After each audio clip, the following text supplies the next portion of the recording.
Presidente, para a gente começar então, algo que foi citado inclusive pelo senhor agora, que é essa distância, né, de casa em uma semana importantíssima, envolvendo 3 jogos como visitante, 2 pelo Campeonato Brasileiro e a partida de ida contra o Palmeiras pelas oitavas de final da Copa do Brasil. Como é que fica o presidente, como é que fica a comissão técnica, como é que ficam também os jogadores nesse sentido, né, de tantas viagens por mais de uma semana, quase 10 dias, também essa distância toda de casa e da família? Rotina pesada, né? Deixa eu só abrir aqui, presidente. Agora sim, a chavinha do microfone. Agora tá saindo. Então o que eu falei antes não saiu? Ô, boa noite. Mandou boa noite para todo mundo, tá valendo. valendo. Todo mundo da Band News. Estamos aqui para bater esse papo e falar sobre o Fortaleza. Então, como você perguntou, é uma rotina realmente pesada, né? Assim, nós jogamos quinta-feira contra o São Paulo. Jogo 8 horas da noite, terminou 10, o jogador chega em casa meia-noite, né, um pouco antes, não dorme, porque a adrenalina alta. No outro dia eles já tiveram que se apresentar ao meio-dia, no PC, na nossa sede, para treinar e já ficar para viajar, para pegar o Grêmio. Porque quem mora lá em Fortaleza para jogar contra o Grêmio tem que chegar 2 dias antes. Tem que sair 2 dias antes. Não dá para sair na véspera, porque aí o jogador chegaria exausto para jogar no dia posterior. E uma semana toda fora de casa, né? Então são desafios do calendário. Questão geográfica para a gente nesse aspecto ela é difícil. Não é uma reclamação, é um relato. Sim. Para que as pessoas entendam, né, como é a rotina do jogador, do clube de futebol, de um time como Fortaleza que tem que enfrentar, além de grandes adversários, essa dificuldade que não tem como dizer que ela não tem um peso, né? Uma semana toda fora de casa, longe da família, longe dos filhos, é diferente. O cara tá aqui em São Paulo, vai fazer um jogo no Rio, vai e volta no mesmo dia, já vai na noite anterior, ou Belo Horizonte, ou Curitiba, é tudo pertinho, né? Mas são desafios que a gente já está acostumado a enfrentar e que a gente tenta se preparar, né, com uma logística mais adequada, com bons hotéis, buscar voos, por mais que se tenha uma escala, porque não tem como ir de Fortaleza para Porto Alegre sem escala, e a gente não consegue fretar todos os voos, né? Na verdade a gente freta pouquíssimos voos em situações bem pontuais, mas vamos enfrentando, isso aí tudo nos dá força também para poder valorizar as nossas conquistas. Presidente, só mais uma pergunta antes até de abrir também as perguntas ao Yuri Queiroga e ao Leandro Quesada, lá nos estúdios da Band News FM. Como é que fica a expectativa para o jogo de quarta-feira? Porque a gente está falando dos 2 treinadores mais longevos do futebol brasileiro. Claro que em situações muito diferentes, quando a gente fala de investimento do que tem o Palmeiras hoje e do que tem o Fortaleza também, apesar desse crescimento, dessa ascensão do time cearense nos últimos anos. Mas a gente tem de um lado o Abel Ferreira, que tem colecionado e empilhado taças no comando do Palmeiras. E a gente tem um Vojvoda que, quando a gente falava até antes da chegada dele, do Rogério Ceni, já era um treinador que havia revolucionado o futebol do Fortaleza. E quando a gente passa a falar do Vojvoda, isso engrandece ainda mais o que ele tem feito pós-Rogério Ceni, né? Claro que já era um terreno um pouco mais fértil, mas a sequência que deu o Vojvoda e também o crescimento que ele fez com esse time do Fortaleza no aspecto sul-americano, não só no futebol brasileiro, mas quando a gente fala também de Sul-Americana e de Copa do Brasil, como é que fica a expectativa para pegar um grande time, mas sabendo também da condição que tem o Fortaleza de mais uma vez fazer história na Copa do Brasil, e até porque o retrospecto do Vojvoda contra o Abel Ferreira é positivo, hein? 4 jogos entre eles, 2 vitórias do Fortaleza, 1 empate e 1 derrota. Bem, eu acho que é um confronto muito interessante. Hoje são as 2 equipes que estão invictas no Campeonato Brasileiro, embora o confronto seja pela Copa do Brasil, né? Mas é curioso, né, que os 2 únicos invictos se enfrentem. Eu acho que são equipes que têm algumas similaridades, como você bem falou, de um trabalho mais longevo dos seus treinadores, né? O Vojvoda já está há 2 anos, o Abel um pouco mais. De elenco, que também muito tempo, o time do Palmeiras é praticamente o mesmo, com algumas mudanças, que é natural, mas muitos jogadores há muito tempo, como o do Fortaleza também. Mas são clubes muito distintos, né? O Palmeiras tem um investimento muito maior, né, disputa no topo da América, né? O Palmeiras é favorito sempre para ganhar o Campeonato Brasileiro, para ganhar a Libertadores, para ganhar a Copa do Brasil, e o Fortaleza mira outras aspirações nesse momento. Mas é um confronto de 2 jogos, 180 minutos. Nesse tipo de confronto, eu acho que é possível, né, a gente fazer algo para dificultar a vida do Palmeiras. Eu acho que o jogo de quarta-feira é muito importante para isso, porque o Palmeiras está em casa e a gente sabe a força do Palmeiras no Allianz, né? Pelo estádio, pelo gramado, que eles são mais acostumados, a atmosfera que se cria, é um time muito forte, mas se a gente conseguir deixar esse duelo aberto para o jogo de volta em Fortaleza, a gente tem mais possibilidade, mas sabendo de forma muito, acho que a gente tem que ser consciente, né? Principalmente falando aí para tanta gente, de que o favorito é o Palmeiras, né? Por tudo que o Palmeiras representa hoje, mas que o Fortaleza chega bem forte para esse confronto. Yuri Queiroga, Leandro Quesada, presidente do Fortaleza, Marcelo Paz, é o nosso convidado aqui no Band News na área. Tá na escuta de vocês aí também para as perguntas, amigos. Marcelo Paz, presidente do Fortaleza, seja bem-vindo aqui mais uma vez à Band News FM. Eu vou citar aqui 2 exemplos. O Sport, em 2015, fez um belíssimo início de campeonato brasileiro, depois acabou perdendo força.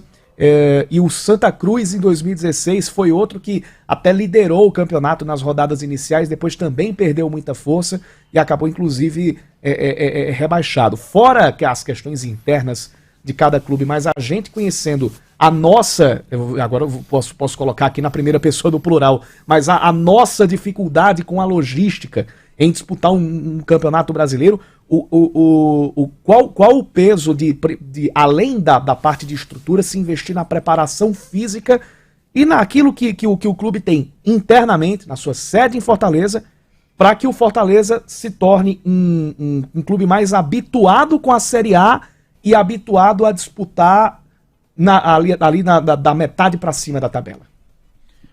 Olha, a questão estrutural ela é fundamental, né? A estrutura ganha jogo, a estrutura atrai talentos, retém talentos, e a gente tem investido muito nisso lá no Fortaleza. Todo mundo que vai lá conhecer o nosso CT, a nossa sede, onde o elenco profissional treina, fica impressionado com a qualidade dos equipamentos, com a logística que foi montada, com a estrutura, com o fluxo, é tudo muito perto, né? O vestiário da academia, da fisioterapia, do campo, do setor de recuperação. Estrutura humana também é muito importante, né? Se fala muito de equipamentos, mas a gente tem que falar até mais das pessoas, né? Que tem lá médicos, fisioterapeutas, nutrição, tem um nutricionista de campo, tem um nutricionista da cozinha em si, psicólogo. Sério, hoje o futebol é multidisciplinar, uma comissão técnica é multidisciplinar e a gente tem isso, né? Inclusive nas viagens, né? Nossa delegação está aqui com 52 pessoas.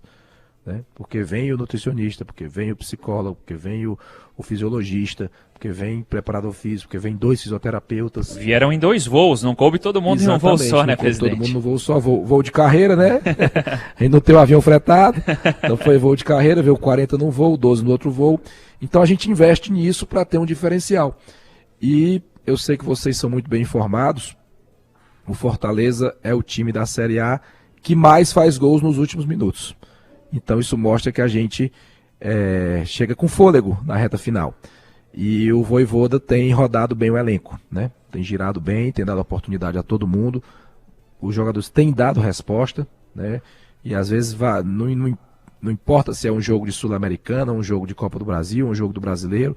A gente tem um elenco hoje que tem muitos jogadores que conseguem dar uma boa resposta para a nossa realidade, né? Não estou dizendo aqui que a gente vai enfrentar o Palmeiras de igual para igual. Estou dizendo que para a nossa realidade e para não repetir aí o que aconteceu com Santa Cruz em 2016 e até com o próprio Fortaleza no passado, né? Que a gente no primeiro turno fez somente 15 pontos, que estava dividido em mais competições. A gente investiu no elenco mais robusto, né? Um elenco com mais peças e sobretudo com peças que tenham condição de jogar qualquer jogo. De que na hora da troca, que na hora que gira, mantenha o nível técnico. Então, esse foi o aprendizado do ano passado para cá, para que a gente tente fazer um ano sem os sustos que nós passamos ano passado na Série A, mas terminamos muito bem para o nosso propósito, em 8º lugar, vaga na pré-Libertadores, entre os 10. Então, são lições, são aprendizados e a estrutura, sim, faz toda a diferença. Presidente, é o Quesada aqui, boa noite. Como boa noite, é legal... Pô, um prazer falar com o senhor. Faz uns 2 anos que eu não falo com o presidente, então agora eu vou refazer a pergunta que eu fiz há 2 anos, né? Porque o Fortaleza só melhorou nos últimos 2 anos pra cá em tudo, né? Mas são 76 gols na temporada, né, Yuri? Isso. É o maior ataque do Brasil, 76 gols, é brincadeira? Vai chegar a 100 gols na temporada, que coisa incrível, né? Agora, presidente, as finanças estão em dia, estão em ordem. Eu sempre gosto de perguntar de grana, porque é uma aula aqui pro eixo Sul-Minas, Rio-São Paulo. Porque os clubes daqui são alguns dos maiores devedores do Brasil, né? Tem clube devendo mais de 1 bilhão, tem clube devendo quase isso, 800 milhões, 700 milhões, né? A mesa aqui da Band News até balança quando a gente fala de tanto dinheiro, né? Como uma gestão errada, né, pode conduzir uma grande marca para o insucesso e para o fracasso. O Fortaleza está na contramão de tudo isso, né? Tudo é muito sustentável. Então eu queria que o senhor falasse sobre isso, né? Como andam as finanças. Claro que vai crescendo e para se sustentar você às vezes é obrigado a gastar um pouco mais, mas dentro, né, de uma economia inteligente, de uma finança muito bem organizada, para não pagar o alto preço que muitos clubes brasileiros, grandes clubes brasileiros, estão pagando nesse momento. Olha, pergunta muito boa. Controlar as finanças é um exercício diário que nós temos que fazer enquanto gestão. Eu gosto muito de dizer que o camisa 10 do nosso time é o salário em dia, é o jogador saber que vai receber o seu salário em dia, de que vai receber as premiações que são combinadas em curtíssimo prazo, de preferência de um jogo para o outro. Isso cria um ambiente saudável, isso atrai jogadores, né? Isso retém jogadores. Já teve situação de jogador que clube tal quer o jogador e clube, não, pô, mas eu vou para lá, não vou receber, eu prefiro ficar aqui. Aqui eu sei que eu recebo, aqui eu sei que dá tranquilidade à minha família.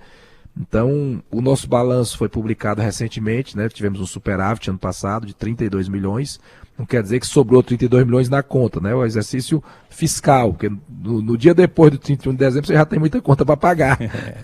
Então, não quer dizer que sobrou, mas é um superávit. Fortaleza não tem nenhuma dívida. Se o torcedor ouvir esse tipo de coisa, ele vai pedir reforços, hein, presidente? Ele vai dizer, cadê os 32 milhões? Não, mas foi amplamente divulgado, né? E o torcedor, ele tá também começando a entender mais isso. Está começando a entender, porque a gente comunica. O Fortaleza não tem nenhuma dívida trabalhista, todas foram zeradas, pagas. Na nossa gestão nós pagamos 140 dívidas trabalhistas. Não tem nenhuma que esteja em aberto. Isso é muito importante também. Mas é cuidando sempre, porque futebol é tudo muito caro, é tudo muito oneroso, e se não tiver cuidado, você contrata 2, 3 jogadores, e aí já encarece a folha em mais de 1 milhão, começa a fretar voo de todo jeito e não pode pagar, começa a contratar e não pode pagar, né? Infelizmente, tenho visto no futebol brasileiro, gente contratando e não pagando, isso é ruim, né? Isso é ruim porque desequilibra, nós contratamos e pagamos, quando eu digo pagar, é pagar o clube de origem que você contratou o jogador, né? Então a gente preza muito por isso, mas não é fácil. Não é fácil porque as demandas são crescentes, porque o torcedor tem a expectativa do algo a mais, né? Porque a gente quer alcançar algo a mais e precisa de um investimento, mas tem sido controlado e isso é um fator que eu acho que é um dos pilares do nosso trabalho. Ô, presidente, dá para comprar um avião com esse dinheiro? Tô brincando porque... Não tem a menor chance. Eu não consigo nem fretar, quanto mais comprar. Porque a tia Leila comprou pro Palmeiras. Eu tava fez ouvindo certíssimo, ela fez certíssimo. Ela fez um grande investimento. Ela está corretíssima. Eu aplaudo a iniciativa dela. Mas... A Leila Pereira ela já disse que ela pode, inclusive, fretar o avião que ela comprou para o Palmeiras, presidente, a outros clubes também interessados. Sim. Já dá para talvez tentar negociar na quarta-feira, um descontinho, talvez, pensando na maratona de... Quarta-feira já tem a logística direitinho para Belo Horizonte, quem sabe em outro momento aí.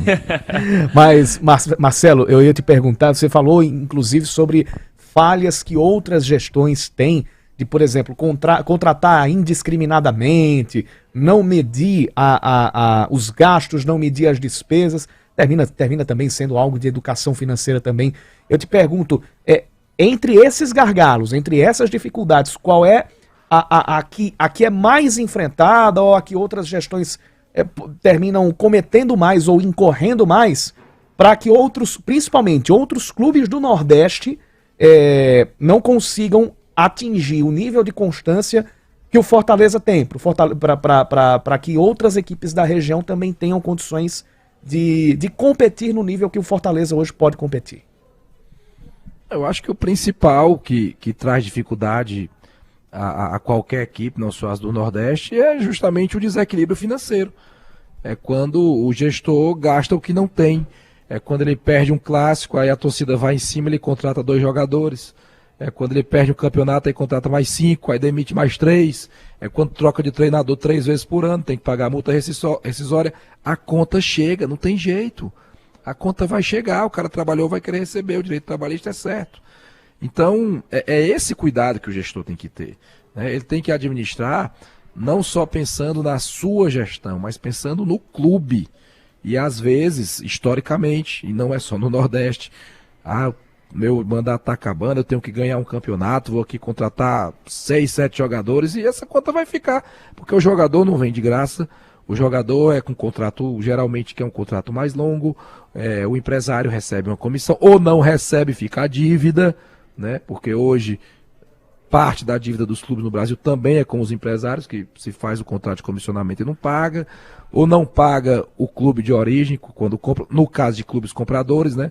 Como você falou no Nordeste, poucos clubes são compradores no Nordeste, pouquíssimos clubes, né? Hoje o Bahia é um grande comprador, o Fortaleza é um comprador, né? O Ceará foi comprador recentemente, esse ano está com um pouco mais de dificuldade, mas comprou agora o Nicolas do Goiás, e os outros clubes do Nordeste são compradores, ele pega o jogador em fim de contrato, empréstimo, né? Porque não permite.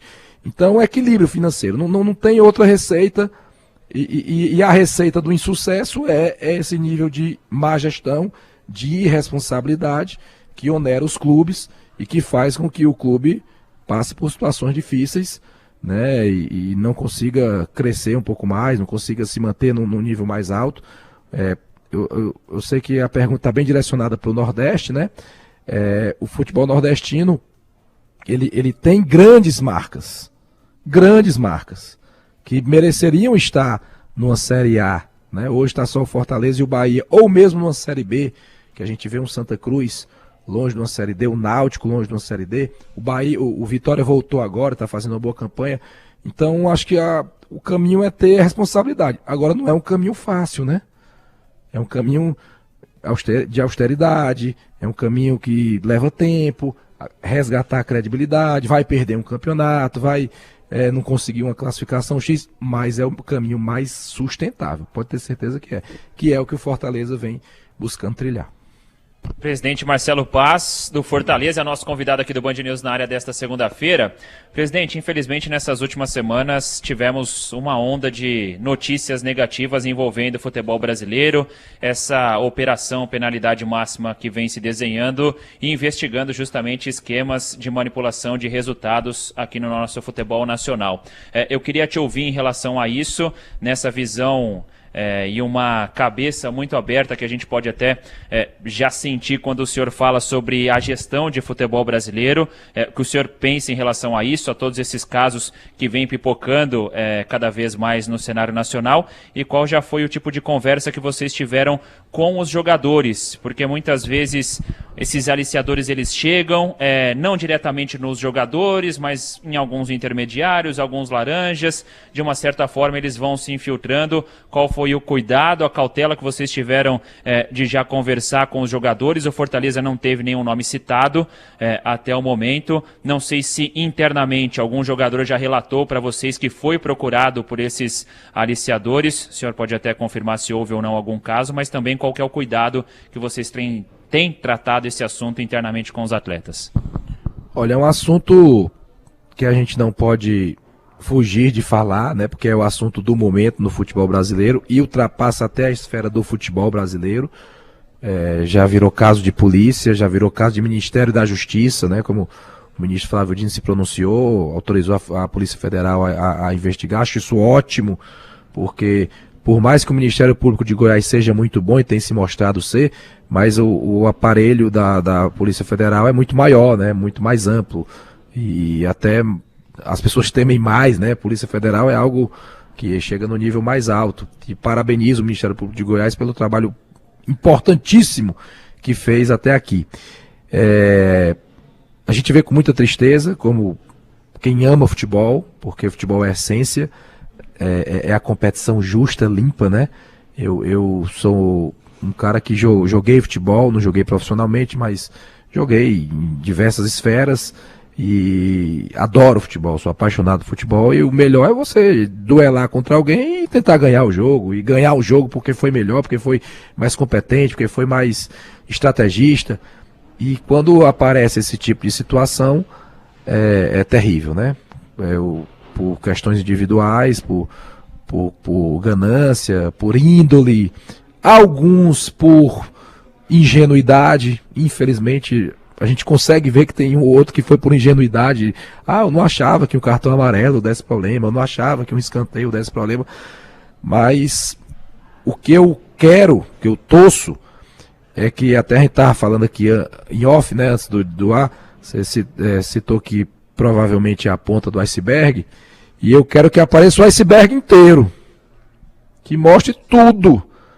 E se tiverem outros atores envolvidos, sejam dirigentes, sejam executivos de futebol, seja o que for, que apareça tudo. Porque eu acho que realmente é extirpar esse câncer. O futebol não pode conviver com essa desconfiança. Não pode conviver com Hoje, um jogador perde um pênalti, o cara já acha que tá vendido. Um goleiro falha, o cara acha que tá vendido. Um jogador bota uma bola para fora porque errou um passe.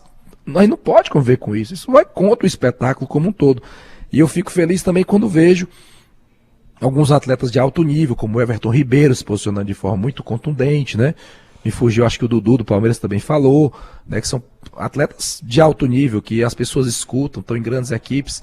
E internamente a gente tem conversado com eles, né? É um assunto que hoje em dia não se esconde, né? O atleta, ele é muito bem informado, o atleta está na rede social, o atleta tem família, tem empresário, e o assunto é palpitante. Então a gente tem batido esse papo, orientado, vamos ter um momento formal, estou montando uma cartilha para ter um momento formal, mas já estamos tratando diretamente sobre isso.